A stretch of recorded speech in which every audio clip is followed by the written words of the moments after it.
Com o final de The Acolyte, finalmente podemos ver o sangramento de um cristal Kyber em live action pela primeira vez. Mas o que é o sangrar de um cristal Kyber? Todo sabre de luz vermelho é feito dessa forma? É o que a gente vai entender mais nesse vídeo. Yo, Geeks, aqui é o LP e vocês estão no canal do Geek Brasil. Fiquem ligados que esse vídeo contém spoilers do universo de Star Wars. Sim, pessoal, vamos então comentar sobre esse conceito polêmico do sangramento do cristal Kyber do Sol nas mãos da Osha. Será que é um processo fácil? Será que não é um processo tão fácil assim?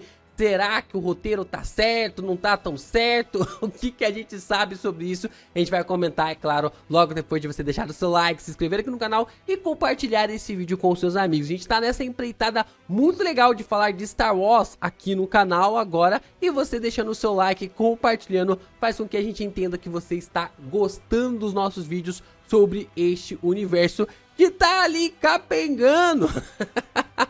Mas tá valendo a pena acompanhar alguns conteúdos ainda. E é claro, né? É claro, você também pode comprar os seus conteúdos na Amazon. Você pode comprar ali através do nosso link, tanto suas HQs de Star Wars, os seus livros e também os seus mangás, os seus monitores, né? Porque você tá acompanhando o nosso vídeo aqui de Star Wars, você vai deixar de comprar os seus mangás. Os links estão na descrição e assim você ajuda o Geek Brasil com aquela comissãozinha. Eu te odeio! Foi dito que você iria destruir o Sith, não se unir a eles!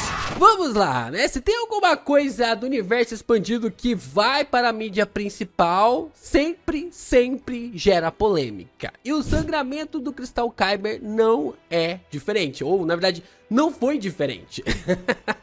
Sempre gerou ali, ou gerou uma grande polêmica mediante a forma como a Leslie decidiu trazer em The Acolyte.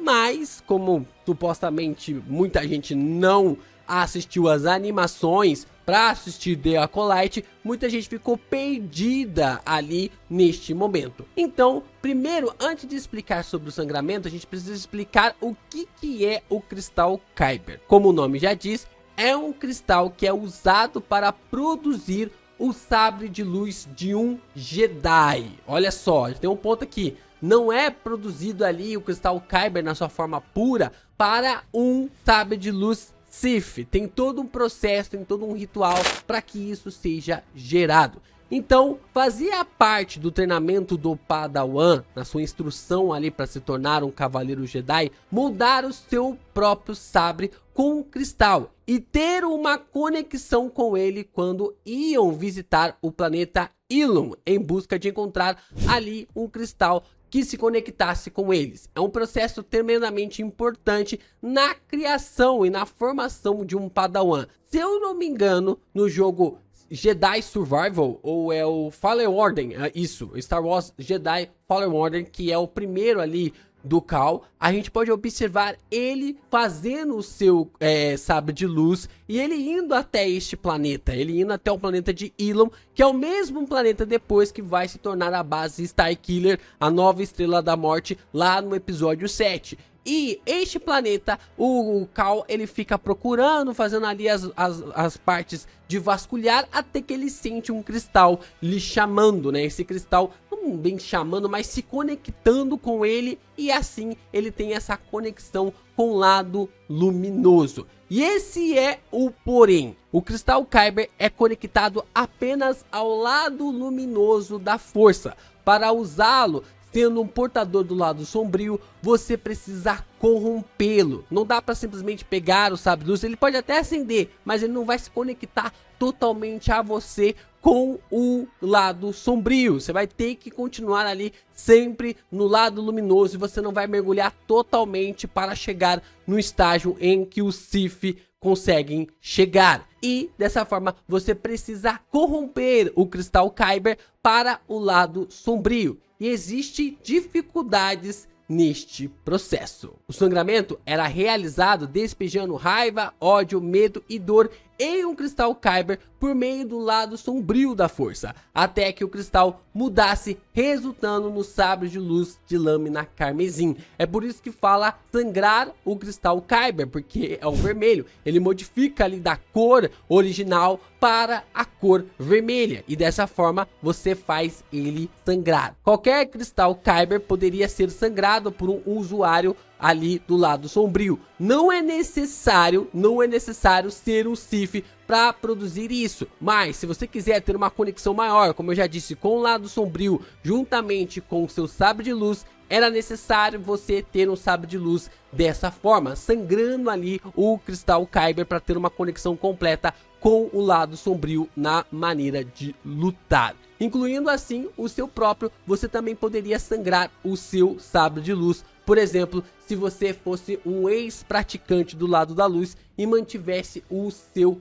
sabre de luz. Então, se você fosse um antigo Jedi, um antigo Padawan que caiu pro lado sombrio, você poderia simplesmente aplicar ali o lado sombrio em seu próprio cristal Kyber e dessa forma fazer com que ele se tornasse um sabre de luz carmesim. No entanto, alguns Sith acreditavam que o método adequado era pegar um cristal Kyber de sabre de luz de um Jedi e sangrá-lo. Então você deveria derrotar um Jedi, pegar o seu cristal Kyber e ainda por cima fazê-lo sangrar. É uma situação tremendamente mais complicada. Então nós temos 3 exemplos de sangramento que acabaram extrapolando a grande mídia. O Vader, ele teve isso. Só que o Vader, ele teve dificuldades absurdas para corromper o seu cristal, porque ele desmontou o sabre do Kirak e aplicou o seu lado sombrio no cristal. Eu não sei se eu tô falando o nome do Kirak completamente certo, pode ser Kirak ou Kirak. Eu acho que deve ser Kirak na forma da pronúncia, mas enfim, me corrijam aqui nos comentários.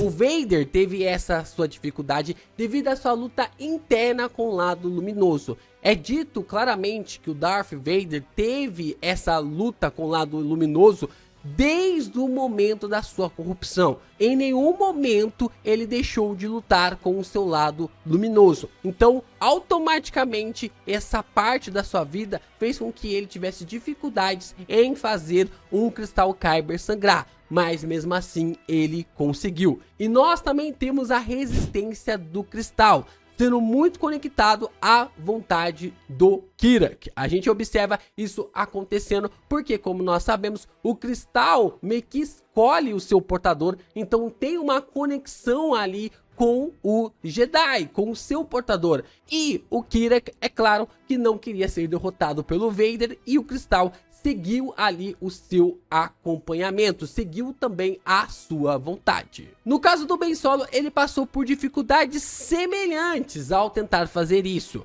Pelo menos a gente observa ali da forma como foi tratado com o seu avô. Quando foi sangrar o seu cristal Kyber, Ben recebeu várias visões da força do lado luminoso. O choque foi tão forte que o cristal dele chegou a trincar. A forma como isso foi colocado para nós é porque o Ben, ele recebe ali várias memórias, tanto do Han Solo, quanto do Luke, quanto da Leia, quanto do Chewie. Todas essas memórias inundam a sua cabeça no momento em que ele está corrompendo o cristal Kyber. E isso faz com que o Ben consiga trincar o seu cristal no processo de sangramento. E é por isso que o sabre de luz do Ben é daquele jeito, todo sem equilíbrio, todo chamuscado, fazendo aquela coisa meio frenética que o sabre de luz dele tem, porque o seu cristal foi trincado e ele havia conseguido sangrar aquele e permaneceu, porque era o seu sabre, era parte ali do seu sabre desde sempre e fazia parte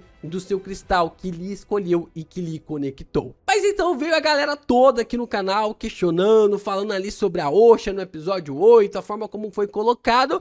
E é claro que o questionamento ele é extremamente válido. Por que a Osha não teve essa mesma dificuldade que até mesmo o Vader e o Ben tiveram? O que a personagem teve que foi colocado ali que o Vader e o Ben também ali poderiam ter essa proporção, mas tiveram uma grande dificuldade? Eu sei que o roteiro foi escrito de forma bem porca ali de The Acolyte e a montagem do episódio também não ajudou. A montagem do episódio não ajudou em nada na construção deste momento. Mas existem alguns fatores que eu acredito, que é a minha opinião, que podem tentar justificar o porquê que a Osha corrompeu o cristal de uma forma mais fácil que o Vader e também o Ben Solo. Em nenhum lugar no universo de Star Wars é dito, tanto ali nos livros, nas HQs, nas séries e nos filmes, que é necessário fazer a desmontagem e ter ali o contato direto com o cristal Kyber para sangrá-lo. Eu sei, eu respeito esse ponto aqui de quem realmente bateu ali o pé e falou, não, LP tem que ser desse jeito, tem que ser dessa maneira. Eu entendo, gente, eu compreendo. Foi uma falta de cuidado absurdo da Leslie, foi ali uma falta de cuidado tremendamente absurda, mas a roteirista, ela agiu como uma advogada. Sabe aquela brecha, aquele momento ali em que o advogado encontra uma brecha na lei para soltar o seu prisioneiro, para soltar ali o seu cliente? Então, a Leslie, ela percebeu que em nenhum lugar no universo de Star Wars é dito que precisa realmente realizar a desmontagem do sabre de luz para que isso seja gerado, para que o sangramento seja gerado. Então, é claro que ela utilizou essa parte, esse artifício, para justificar o sangramento ali do sabre de luz do Sol, mediante ao cristal não estar desmontado. Sem contar que visualmente ficou bonito pra caramba. Não tem como negar que o sabre de luz se transformando de azul para vermelho ficou algo bem interessante. Outro ponto que a gente deve prestar atenção é que a Osha estava repleta de raiva, ódio, medo e dor. O Sol havia escondido dela por 16 anos que ele quem havia matado a sua mãe e que sua irmã era culpada. Havia falado ali para Osha de que a sua irmã era culpada pelo assassinato da Aniceia. Então isso preencheu ali a Osha de raiva, de ódio, de medo e dor. Foi quase como se uma complementação de 16 anos tivesse ali enchido a personagem com todos esses sentimentos, fazendo assim com que ela conseguisse sangrar o sabre de luz, sangrar ali o cristal Kyber. O Sol também aceitou sua morte como uma punição. O cristal Kyber apenas respondeu sua conexão com o Sol, aceitando o que ele queria. Ou seja, não teve uma resistência do Sol, não teve uma resistência do cristal Kyber. E aqui, mais uma vez, nós tivemos um erro de direção e montagem, porque eles poderiam ter simplesmente mudado a ordem do que aconteceu. O Sol ter aceitado a sua morte e depois o cristal ter sangrado. A forma como o Sol poderia falar, está tudo bem, Osha, e assim depois o cristal ter sangrado. Só que o negócio é tão ruim que o cristal sangra antes mesmo do Sol falar alguma coisa. A montagem é tão ruim que a gente poderia ter essa resposta, poderia ter essa convicção, mas é só a minha interpretação sobre o ponto. É claro que o Sol mentalmente já havia aceitado que a Osha lhe matasse, então pode ser uma justificativa, mas não justifica a montagem ruim do episódio e a forma como foi colocado. Eu não tô passando pano aqui, eu só tô dando as minhas suposições sobre o que pode ter acontecido, porque o roteiro é tão ruim que a gente não entende literalmente o que aconteceu. Só que não é uma perdição para sempre para o cristal Kyber depois que ele é sangrado. Ainda pode ter ali uma salvação pelo processo de purificação. Acontece ali esse processo de curar os efeitos do sangramento em um cristal Kyber, mudando assim a cor do cristal novamente. O processo normalmente resulta em um cristal branco. A Ahsoka montou seus 2 sabres dessa forma. Então nós sabemos que o cristal Kyber também pode ser purificado. Se ele é sangrado, ele também pode ser purificado para que os Jedi consigam utilizar os sabres de luz novamente, para que eles consigam ter ali o acesso a esse tipo de poder. Então, quanto mais conhecimento que você tem sobre a força, quanto mais conhecimento você tem sobre esse poder, mais acesso, mais vantagens você pode ter através da sua luta contra os seus adversários. Sei que a direção de The Acolyte mais o roteiro não ajudaram muito os fãs a entenderem o processo do sangramento e como isso é legal de se ver, né? Principalmente com aquilo que já temos no universo expandido. Dava pra ter colocado uma partezinha do episódio explicando o processo do sangramento, falando ali do Kimir, falando também sobre como o Kimir pegou o seu sabre de luz, explicando, porque, caraca, e eu fico pensando, quem não acompanha o universo expandido, como é que entende aquilo que aconteceu? Simplesmente ela mudou do nada, tem que ter uma explicação, e aí a pessoa tem que ler o quadrinho, tem que ler a HQ. Não, cara, é uma outra mídia, é uma outra parte, você tem que trazer esse universo. Mas Star Wars se complementa. Não é assim que funciona. Quando você vai trazer um contexto diferente, quando você vai trazer ali principalmente um sangramento, que é uma coisa que nunca aconteceu nem nos filmes e nem nas séries anteriormente, você deveria ter explicado, você teria que ter um pouco mais de cuidado para explicar todo esse processo. Então, eu aconselho vocês a lerem os quadrinhos ou até mesmo os livros de Star Wars, porque esse universo está longe de estar morto. O pessoal fala, Star Wars está morto, Star Wars está morto. Não, gente, tem muito conteúdo bom saindo por aí através de livros, quadrinhos, podcast e muitas mais coisas sobre Star Wars. O único problema é que nós estamos tendo um butazar das piores produções irem para a televisão e também para o cinema. Eu não sei o que está acontecendo, mas as piores produções estão indo para o cinema e também para a televisão, e as melhores estão ficando entre os livros e os quadrinhos.